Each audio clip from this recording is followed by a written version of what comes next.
안녕하세요. 아름다운 향기 일광입니다. 불자 여러분 합장해 주시기 바랍니다. 제가 한글기 읽으면 따라서 해 주시기 바랍니다.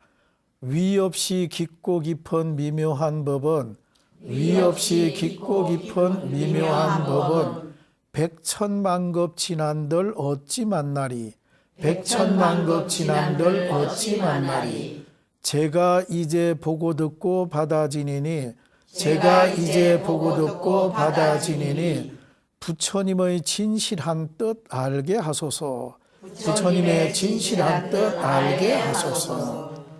자, 합장 내려주시기 바랍니다.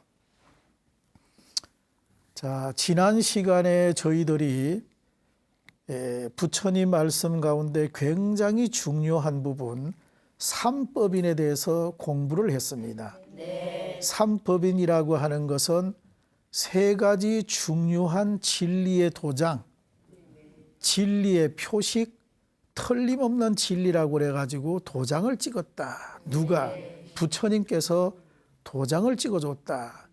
그 첫 번째가 재행무상. 존재하는 모든 것은 영원하지 않다. 자, 영원한 것이 나쁜 것만 있는 것이 아니다. 제가 그 말을 했습니다. 두 번째가 일체계고라고 했습니다. 존재하는 모든 것은 괴로움이다. 왜냐? 우리 마음대로 이렇게 되지 않기 때문에 그렇습니다. 그리고 세 번째 열반적정은 행복론입니다. 불교의 존재론, 그리고 일체계고는 실상론, 그리고 열반적정은 행복론입니다. 그럼 우리가 어떻게 하면 행복할 수 있느냐? 마음의 불을 끄라 이렇게 말합니다. 마음의 불을 끄라. 제가 지난 시간에 세 가지 질문이라고 하는 제가 이야기 하나를 말씀드렸습니다. 그럴 때 그 나그네 청년이 자기 것을 포기함으로 해서 모든 것을 다 가지게 되었다. 그래서 어찌 보면은 위대한 포기가 반전을 가져옵니다. 포기야말로 자기 생애에 반전을 가져오는 결정적 동기가 된다. 이것을 어찌 보면 열반적정이라 그래서 어떻게 하면 내가 행복할 수 있냐? 우리는 자꾸만 얻으려고 하지 말고 가지려고 하지 말고 내 것을 한번 포기를 해보라. 내 것을 포기를 해보라. 뭐 어떤 변화가 생기느냐? 그래서 서양 철학자들은 서가모니 부처님을 위대한 포기자라고 한다. 위대한 포기자. 부처님께서 포기를 함으로 해서 위대한 진리를 얻었다. 깨달음을 얻었다. 이렇게 말을 하고 있습니다. 자, 오늘은 원래 주제가 삼법인인데 사법인이라고 해도 괜찮습니다. 네 가지 중요한 진리의 도장, 진리의 표식, 틀림없는 진리. 그 네 번째 주제가 뭐냐 하면 재법무아입니다. 재법무아. 재법무아입니다. 자, 따라 해봅니다. 재법, 무아, 재법, 무아. 네, 존재하는 모든 실체에는 나라고 할 만한 실체가 없다. 존재하는 모든 것에는 나라고 할 만한 실체가 없다. 이게 재법무아입니다. 재법무아. 자, 존재하는 모든 것에는 나라고 할 만한 주체가 없다. 이런 뜻입니다. 부처님 당시에 인도 바라문계의 그 사상계에서는 아트만이라고 주장을 했습니다. 아트만. 아트만이라고 하는 건 자아를 말하지요. 아트만. 아트만이 존재한다. 이게 바로 자아입니다. 자아. 자아라고 하는 것이 존재한다. 자, 이렇게 했는데 부처님께서는 무아라고 해서 아트만. 아트만은 존재하지 않는다. 이렇게 부처님께서는 말씀하셨습니다. 모든 존재하는 것에는 나라고 할 만한 어떤 실체가 없다. 주체가 없다. 이렇게 말씀하셨습니다. 불교 교리 가운데 이 부분이 굉장히 중요하지요. 굉장히 중요한 교설입니다. 자, 그래서 부처님께서 만약에 내가 존재하려고 그러면 자아라고 할 이것이 만약에 존재하려고 그러면 두 가지가 있어야 된다. 하나가 상일성입니다. 상일성. 예. 하나가 상일성이고요. 또 하나가 주제성입니다. 주제성.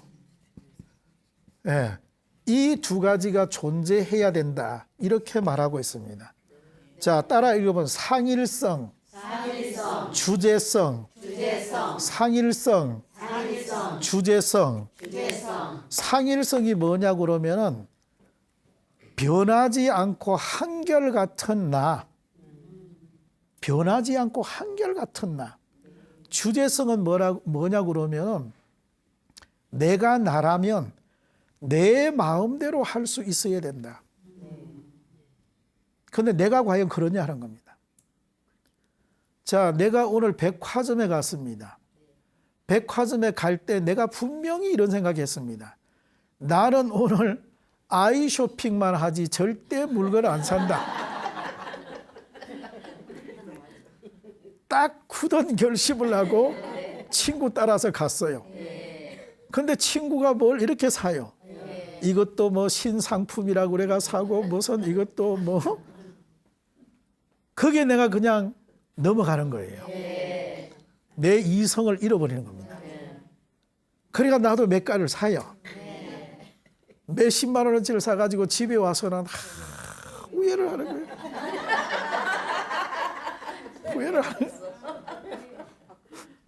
자, 이게 부처님께서 상일성이 있냐, 주제성이 있냐. 그러니까 나라고 할 만한 게 있냐. 또 의사 선생님 소견이 당신은 지금 몸이 굉장히 안 좋기 때문에 한 6개월 정도는 술을 먹지 마십시오.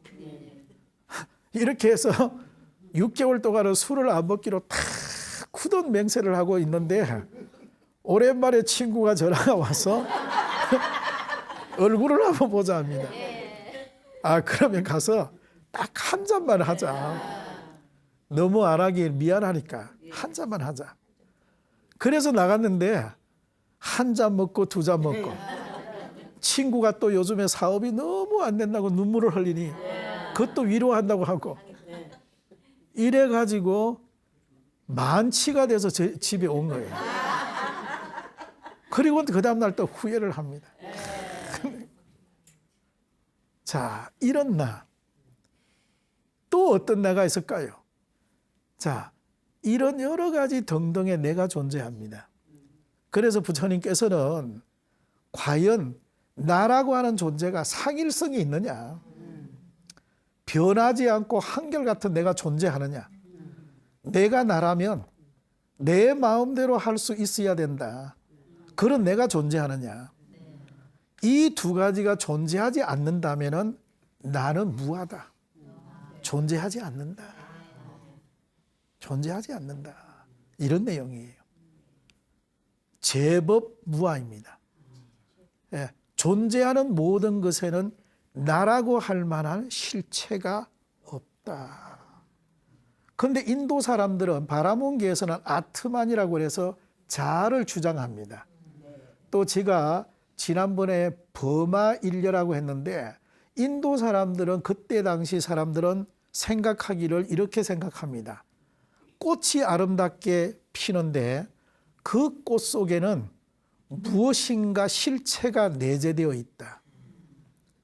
무엇인가 그 안에는 나라고 할 만한 어떤 주체가 있다. 자아가 있다.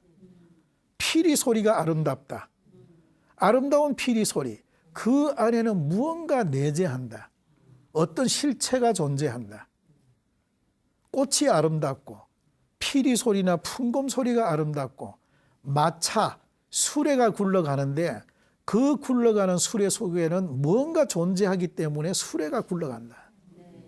나라고 하는 존재도 무언가 있기 때문에 내가 지금 형성돼 있다. 이렇게 본 거예요. 그래서 그때 당시 바라문계에서는 아트만이라 했고 우리 부처님께서는 어떤 실체가 존재하지 않는다. 꽃 속에도 어떤 실체가 없다. 필이나 풍금이나 피아노 소리에도 어떤 실체가 존재하는 게 아니다. 우리 자신에도 나라고 하는 것이 존재하지 않는다. 이렇게 말을 했어요. 이게 바로 제법무아입니다. 존재하는 모든 것에는 나라고 할 만한 것이 없다. 없다. 이렇게 말해요. 없다. 소크라테스가 그리스 철학자입니다. 아테네 시내를 걸어가면서 시민들에게 너 자신을 알라. 너 자신을 알라. 이렇게 외치고 다녔어요. 그런데 어느 날 소크라테스 제자가 소크라테스를 찾아가서 이렇게 묻습니다. 선생님은 자기 자신을 알고 있습니까? 이렇게 물었어요. 그러니까 소크라테스가 하는 말이 나도 내 자신을 모른다. 그러지만은 모른다고 하는 그 자체를 그 사실을 나는 알고 있다. 이렇게 말해요. 그 자체를 나는 알고 있다. 시인 유시화 선생님은 그대가 곁에 있어도 나는 그대가 그립다 라고 하는 시로 유명하지 않습니까? 물 속에는 물만 있는 것이 아니다. 하늘에는 그 하늘만 있는 것이 아니다. 그리고 내 안에는 나만이 있는 것이 아니다.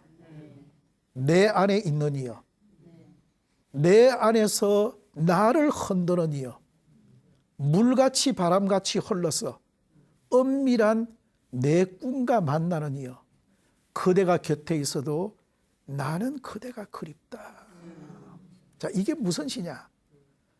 진짜 참나가 이 안에 있는데 그 참나를 나는 끄집어내서 사용하지 못하고 항상 가식적이고 이 껍데기 같은 나를 살기 때문에 참나가 그립다는 거야. 그대가 곁에 있어도 나는 그대가 그립다. 진짜 나, 진나, 참나. 이걸 유시화 선생은 아주 아름답게 표현했습니다. 그대가 곁에 있어도 나는 그대가 그립다. 상일성이 있는 나, 주제성이 있는 나, 순수한 영혼의 자아, 그 순수 그 자체의 영혼, 껍데기가 아닌 알맹이 나, 이게 그립다는 겁니다. 이게 그리운 거예요. 왜 우리는 그런 참나를 끄집어내서 우리는 왜 사용을 못하나 하는 그런 부분을 보여주는 아주 아름다운 시입니다. 나라고 하는 이 존재는 욕망의 전차가 되어서 그 욕심의 덩어리가 되어가지고 앞을 보고 무한 질주를 하는 거예요. 무한 질주. 그리고 나라고 하는 이 존재는 어떤 존재냐? 정말로 나라고 하는 이 존재는 여러 가지가 탐진치 삼독이 가득해서 나에게 정말로 절망감을 주지요. 그래서 굽이치는 파도와 굽이치는 바다와 백합의 꼴짜기를 지라 마른 나무 가지 위에 다다른 아름다운 한 마리 새처럼 고고한 나, 그리고 비바람이 불어도 흔들리지 않고 두 쪽으로 깨트려도 소리하지 않는 그런 바위 같은 그런 나, 그런 내가 보고 싶다는 거예요. 그런 나를 원한다. 그래서 그 유치환 선생님의 바위라고 하는 시가 있습니다. 유치환 선생의 바위. 내 죽으면 한계 바위가 되리라. 아예 애련에 물들지 않고 희로에 움직이지 않고 비와 바람에 깎이는 대로 안으로만 채찍질하여 드디어 생명도 망각하고 흐르는 구름, 먼 원내, 꿈꾸어도 노래하지 않고 두 쪽으로 깨트려져도 소리하지 않는 바위가 되리라. 이런 나. 우리 건강경에 보면 거기에 가리왕이라는 사람이 그 보살을 붙들고 가서 사지를 찢잖아요. 팔은 팔대로, 다리는 다리대로 사지를 찢는다 하여도 가리왕을 원망하지 않는다. 두 쪽으로 깨트려도 소리하지 않는 그런 바위. 이런 내가 그립다는 거야. 이런 내. 이게 진정으로 우리가 원하는 자아입니다. 자아. 이런 나를 원한다. 자, 제가 어느 날 불교 서점에 가서 제법무화, 무아에 대한 책을 한 권을 사서 제법무화가 과연 뭘까? 궁극적으로 부처님께서 제법무화에 우리들에게 무엇을 가르치려고 제법무화를 설명하셨나? 무아가 뭘까? 무아라고 하는 것은 불교의 인간론입니다. 우리 인간 자신, 우리 인간이라는 존재를 부처님께서는 무라고 말씀하셨나? 그래서 무아라고 하는 책, 제법무아에 관해서 어떤 책이 있나 하고 제가 이제 쭉 불교 서점에 가서 책을 보니 눈에 탁 들어오는데 책 제목이 무아예요. 무아. 제가 책을 발견했습니다. 무아. 예, 한문으로 되어 있더라고요. 무아. 그래서 제가 내가 원하는 책을 이제 가졌다. 어디에 보면 또 이런 말도 있습니다. 나라는 존재를 버릴 것인가 찾을 것인가. 나라는 이 존재 버릴 것인가 찾을 것인가. 이런 것도 있어요. 자, 어쨌거나 간에 제가 책을 샀는데 무아입니다. 내가 원하는 책을 샀다. 그래가지고 사서 절에 와서 읽어보니 이 무아에 대한 말은 한마디도 없고요. 어떤 내용이 있냐면 전부 어리석은 사람에 관한 이야기가 배규경, 어리석은 사람 이야기가 쫙 나와요. 어리석은 사람, 우리가 볼 때 조금 모자라는 사람, 그 사람에 관한 이야기가 꽉 나옵니다. 자, 그 중에 제가 한 두 편만 이야기하겠습니다. 자, 무아인데 왜 그 책을 출판한 사람이 왜 무아라고 했을까? 과거 인도에 어느 어리석은 사람이 살았어요. 그런데 이 사람이 이웃 동네에 놀러 가서 거기 가 보니까 3층 누각을 지어놨는데 그 누각에 올라가 보니까 너무 좋은 거예요. 경치가 너무 좋고 통풍이 잘 되고 그리고 이 어리석은 사람이 볼 때 그 누각이 너무 좋았습니다. 그래서 집에 돌아와서 목수를 찾았어요. 그래서 어떤 목수가 왔습니다. 내가 어느 집에 가보니 3층 누각이 있는데 그 누각이 너무 좋았습니다. 목수님, 나도 그 3층 누각을 지어주십시오. 하니까 목수가 하는 말이 주인님, 사실 그 3층 누각은 내가 지었습니다. 그러면 좋겠네요. 누각을 지어주십시오. 그래 하니 목수가 틀을 닦고 이제 기초공사를 했습니다. 그래가지고 이제 1층을 짓고 2층을 지으려고 하는데 이 어리석은 사람이 와서 목수에게 하는 말이 목수님, 나는 1층, 2층은 필요 없습니다. 3층만 지어주세요. 3층만. 그러니까 이 어리석은 사람이 나는 3층만 지어달라는 거야. 그래서 목수가 하는 말이 주인님, 1층, 2층을 못 지으면 3층을 지을 수가 없습니다. 1층, 2층을 지어야지만이 3층을 짓습니다. 해도 어리석은 사람은 나는 1층, 2층 필요 없습니다. 3층만 지어달라. 자, 문제는 이거예요. 그 사람에게, 어리석은 사람에게 나라고 하는 존재가 있을까요, 없을까요? 네, 이게 문제가 되는 거예요. 자, 우리가 볼 때 없지요? 자, 없습니다. 분명히 그 사람에게는 자아가 없습니다. 또 옛날에 어리석은 사람이 있었는데 아버지가 보니까 자기 아들이 너무너무 어리석어서 일을 못 시켜요.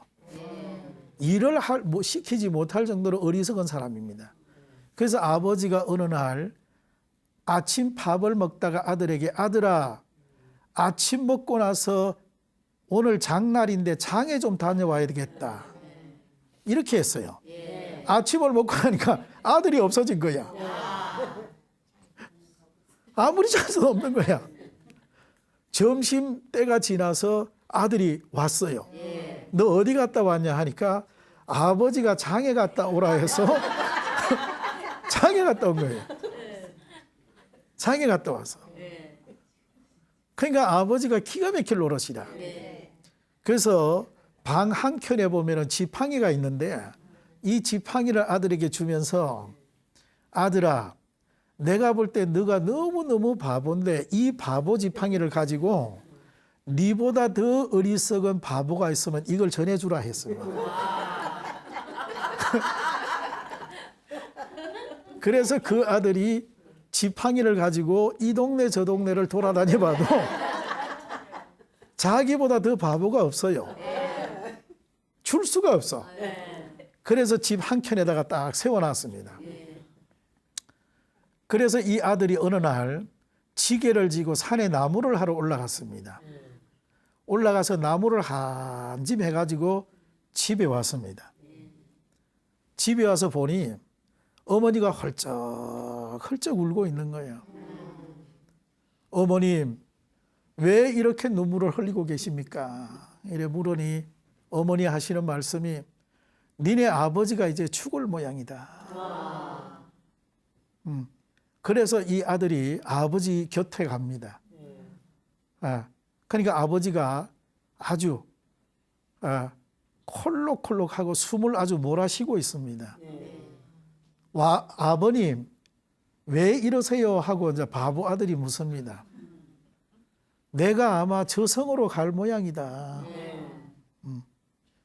그러니까 이 아들이 묻는 말이 저승으로 가면 얼마나 걸립니까? 이래 물어요. 그러니까 아들이 하는 말이 나도 모르겠다. 가봐야 안다. 가면 며칠이나 걸리며 노자는 얼마나 듭니까? 이래 물었어요. 그것도 나도 모르겠다. 저승으로 가시면 언제 옵니까? 하니까 그것도 나도 모르겠다. 하니까 아들이 벌떡 일어나서 밖에 나가서 그 지팡이를 들고 와서 아버지 손에 딱 쥐어주는 겁니다. 그 아버지가 이게 뭐니 하니까 내가 지금까지 봤지만 아버지만큼 바보가 없는 것 같습니다.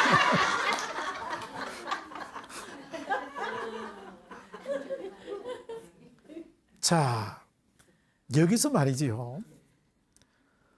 과연 관세음보살님과 부처님이 우리를 볼 때, 나나 여러 불자님을 볼 때, 부처님 관점으로 볼 때 우리는 어리석다고 보겠어요?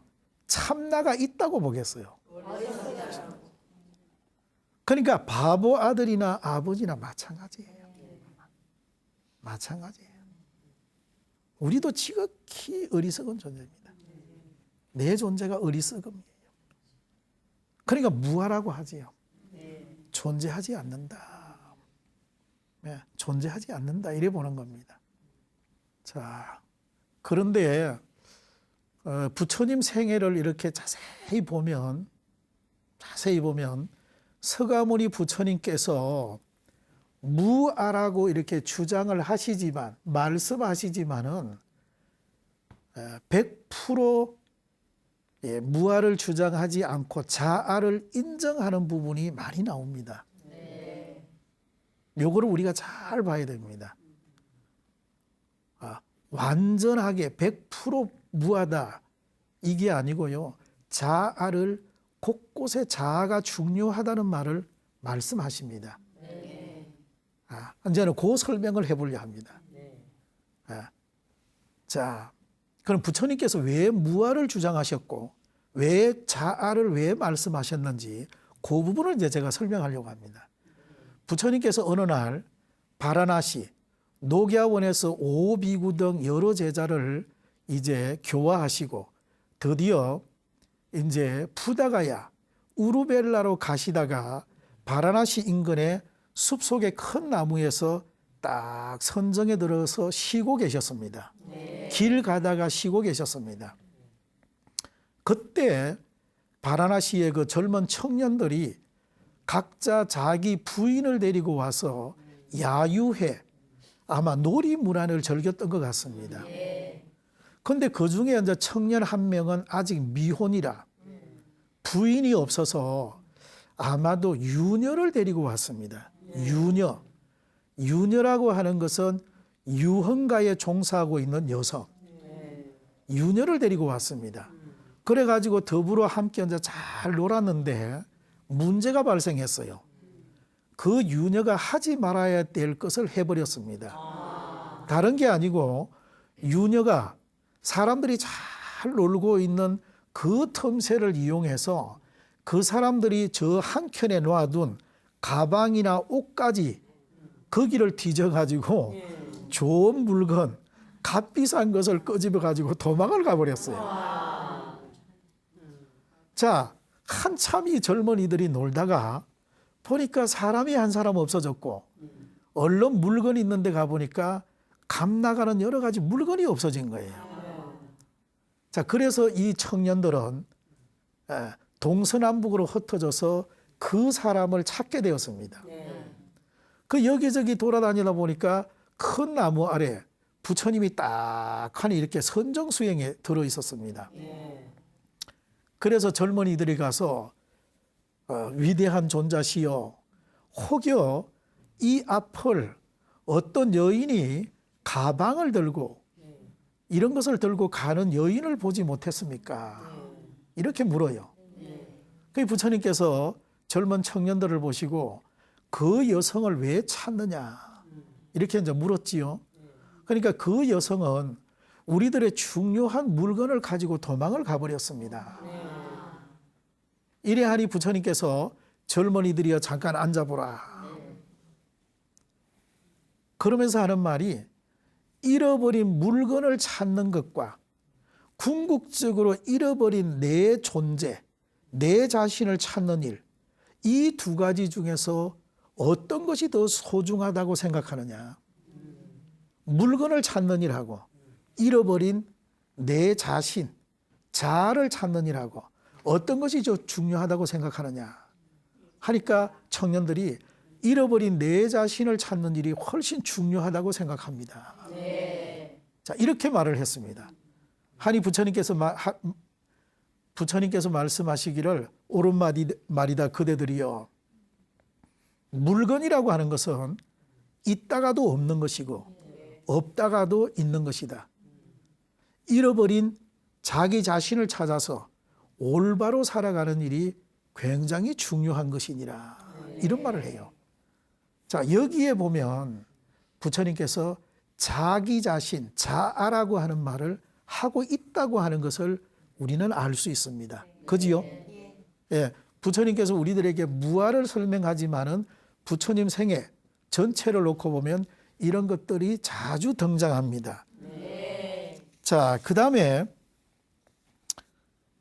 부처님께서 법구경에서 뭐라고 말씀하시느냐 하면 이런 말씀을 하지요.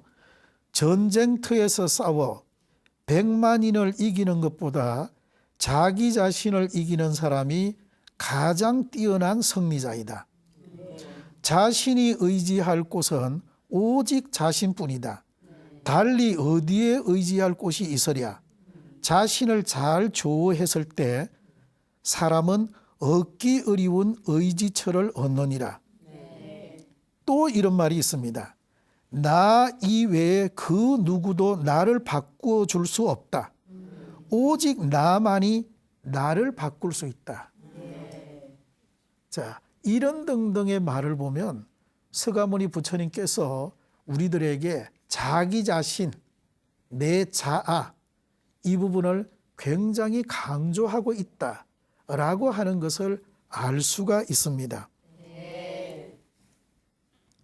자, 부처님께서 바이샬리 벨루바라고 하는 마을에 마지막 안식처를 정해놓고 마지막 안거 수행을 하고 있었습니다. 그때 언제 아난다라고 하는 제자를 데리고 부처님께서 마지막 안거 수행을 하셨는데 그때는 이미 부처님께서 연세가 많았습니다. 그래서 이 부처님께서 제자 아난다에게 말하기를 아난다여 내가 이제 나이가 많아서 노쇠했구나. 내가 지금 나이가 이제 80이다. 때문에 비유를 하자면은 늙은 수레가 아주 천천히 움직이는 것하고 같듯이 내 이 육신도 이제 천천히 움직일 수밖에 없구나. 그러므로 아난다여 자기 자신을 등불로 삼고 진리를 등불로 삼으라. 자기 자신에게 의지하고 진리에 의지하라. 아주 유명한 개송을 말합니다. 바이샬리 벨루바 마을에서 이것을 자등명, 법등명, 자기의, 법기의라고 합니다. 이 중요한 개송은 불자님들이 꼭 외워야 됩니다. 자, 따라 읽어볼까요? 자등명, 자등명, 법등명, 법등명. 네, 자기 자신을 등불로 삼고 자기 자신에게 의지하라. 자기 자신을 등불로 삼고 진리를 등불로 삼으라 라고 하는 뜻이 바로 자등명, 법등명입니다. 그리고 자기의, 자기 자신에게 기하고 진리에 기하라. 자기의, 법기의입니다. 자, 따라 읽어봅니다. 자기의, 자기의, 법기의, 법기의. 네, 이 개송은 굉장히 중요한 개송입니다. 자, 자기 자신을 등불로 삼고 법을 진리를 등불로 삼어라. 자기 자신에게 기하고 법에 기하라. 진리에 기하라. 자, 여기 보면 자기 자신을 등불로 삼고 자기 자신에게 기하라. 자, 이런 부분이 나오지요. 자, 그렇기 때문에 부처님께서는 우리들에게 무아라고 말씀을 하시지만은 우리들에게 끝없이 자기 존재감의 중요성을 우리들에게 역설하고 있다라고 하는 것을 우리는 여기서 볼 수가 있습니다. 그래서 자기 자신을 완전히 부정하는 것이 아니다. 그지요? 우리가 이 개송을 봐도 그렇습니다. 자기 자신을 완전히 부정하는 것이 아니다. 그렇기 때문에 어리석은 나, 무지무명의 나를 배제하라. 어리석은 나, 무지무명의 나를 배제하라. 그리고 본질적이고 근원적인 자아를 구현하라 그 말이죠. 본질적이고 근원적인 나를 구현하라. 그렇기 때문에 불교는 어찌 보면 강한 부정을 통해서 긍정을 도출합니다. 자, 이 부분이 대단히 중요합니다. 불교는 부처님 가르침은 강한 부정을 통해서, 부정이 뭐냐? 무아. 부정을 통해서 긍정을 도출한 하는 부처님 가르침입니다. 자, 이 부분을 불자님들이 잘 알아야 되겠습니다. 자, 우리 스님들이 삭발을 했습니다. 왜 삭발을 했을까요? 제가 불자님들은 머리카락을 다 기르고 있습니다. 이것도 머리 기른 분에 대한 부정입니다. 정말해서 머리 기르지 마라 이런 뜻이겠지요. 왜? 아직 내 정체성도 모색이 안 됐는데 어찌 머리카락을 기르냐. 머리를 깎고 먼저 수행을 해서 내 정체성을 획득하고 난 다음에 머리카락 기르라. 부정이에요. 이 먹물옷도 마찬가지입니다. 여러 불자님들은 칼라색을 입지만 우리는 먹물옷 회색 아닙니까? 이것도 칼라색에 대한 부정입니다. 또 우리가 보면 우리 불교 용어 중에서 어떤 용어가 있냐면은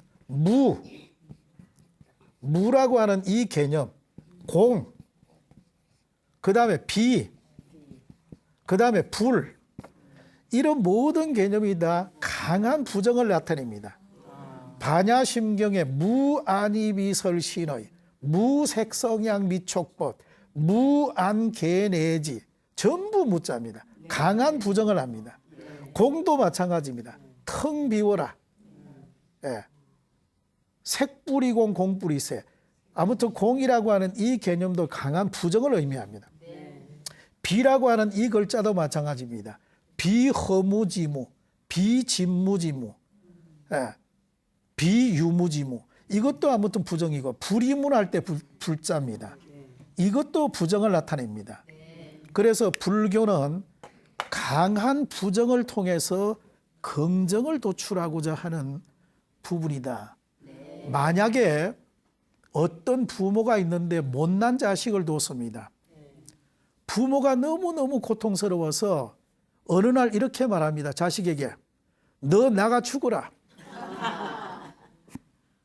자, 그런 말을 하지요. 얼마나 부모가 마음이 아프면 그런 말을 할까요? 부모가 정말로 그 아들이 나가 죽기를 바라는 의미가 아니고 아들아 제발 정신 좀 차리고 살아라 이런 말 아니겠어요? 그렇잖아요. 예. 자, 이런 의미가 이 속에는 담겨져 있습니다. 그렇기 때문에 정신줄 놓지 말고 똑바로 살아라. 이런 의미가 담겨 있습니다. 부처님의 이 무아도 마찬가지입니다. 무아. 딱 손을 가리키고 부처님이 우리들에게 손을 딱 가리키고 너 존재하지 않는다. 우리들에게 강한 충격을 주는 거예요. 너 존재하지 않는다. 그렇게 살면 너 없다. 너 없다. 우리들에게 충격을 주는 메시지예요. 너 없다. 인생을 그렇게 살면 너 없다. 충격을 주는 부분입니다. 재범무아는 강한 우리들에게 부정을 하는 거예요. 제발 정신 차리고 살아라. 충격을 주어서 우리들을 확 깨닫게 하는 거예요. 아시겠지요? 자, 재범무아의 부분이 이런 부분이 있습니다. 자, 그래서 불교의 무아설은 뭐냐 하면 자신의 존재를 부정하는 데 목적이 있는 게 아닙니다. 오히려 참된 자아를 구현하는 데 그 목적이 있는 것입니다. 자, 또 다른 말로 이렇게 설명할 수 있어요. 뭐가 있냐 하면은 욕계라고 하는 곳이 바로 우리가 살고 있는 이 세상이 욕계입니다. 욕계에 살고 있는 중생은 정신이 흐리고 거칠며 물질의 노예가 된 어리석은 사람이 사는 곳이 바로 욕계다라고 정의했습니다. 그래서 욕계에 살고 있는 우리는 상일성이 없고 주제성이 없습니다. 내가 무아입니다. 무아로 지금 내 존재하지 않는다. 부처님 말씀으로 너 존재하지 않는다. 현재 너처럼 살면 존재하지 않는다. 이런 부분입니다. 그러면 내가 존재하기 위해서는 어떻게 해야 되느냐? 그렇잖아요. 나는 부처님 말씀 나는 수긍 못하겠다. 나는 내가 존재해야 되겠다. 그럼 어떻게 살아야 되느냐? 부처님 경전을 많이 읽어서 불교 공부를 많이 해서 부처님 법을 가득 내 몸과 마음을 채워야 합니다. 가득 채워야 해요. 그러면 내가 어떻게 되느냐? 법신불이 되겠지요. 법이 가득 존재한다. 이 속에. 그러므로 해서 그 법을 통해서 내가 새롭게 태어난다. 이것을 법칙성의 자아발견이라고 합니다. 법을 통해서 내가 새롭게 태어나는 겁니다. 법칙성의 자아발견이라고 합니다. 법을 통해서 부처님 불법이 가득 내 몸과 마음에 담겨져서 나라고 하는 이 존재가 새롭게 탄생하는 거예요. 팔만대장경 합천애인사 본존불 법당에 청전법신불 비로자나 부처님이 그분입니다. 법을 가득 담아서 내가 새롭게 딱 태어나는 겁니다. 그러므로 해서 무아가 참나로 새롭게 태어나는 거예요. 이게 우리 불교의 위대한 강한 부정을 통해서 긍정인 나를 도출한다. 내가 새롭게 태어나는 거다. 나는 나라고 하는 이 존재는 그냥 이렇게 무아로 나는 살고 싶지 않다. 아무 생각 없이 어리석음으로 살아가면 무아입니다. 무아. 그러지만은 나는 그렇게 못 살겠다. 나는 그렇게 못 살겠다. 나는 자아로 살아야 되겠다. 하면은 야무지게 정신줄을 딱 잡고 야무지게 인생을 살아갈 일이다. 이것이 바로 우리 불교의 인간론입니다. 인간론. 거듭 말하지만은 재법무아라고 하는 것은 부처님께서 우리들에게 충격을 주는 말씀이다. 충격을 준다. 너 존재하지 않는다. 충격을 주는 거예요. 자, 그 의미를 깨달지 못하면 나는 그냥 무아로 살아가는 겁니다. 우리가 이 세상을 제가 살아보면 어떤 느낌이 드냐면 사람이 딱 한마디 하면은 알아들어야 돼요. 이게 바로 깨달음입니다. 깨달음은 자기 자신이 깨달아야 돼요. 누가 아무리 설명을 해도 그걸 못 깨달으면 안 되는 거예요. 딱 한마디 하면 딱 깨달아야 됩니다. 아, 저분이 무슨 말을 하는구나. 자, 오늘은 재법무아. 불교 교리 가운데 어찌 보면 최고의 교설입니다. 지난번에 했던 12연기법, 그리고 오늘 재법무아. 불교 교설 중에서 가장 으뜸 재법무아. 이것을 오늘 불자님들에게 말씀 올렸습니다. 저의 강의를 시청해 주시고 경청해 주셔서 대단히 감사합니다. 불자 여러분 성불하십시오.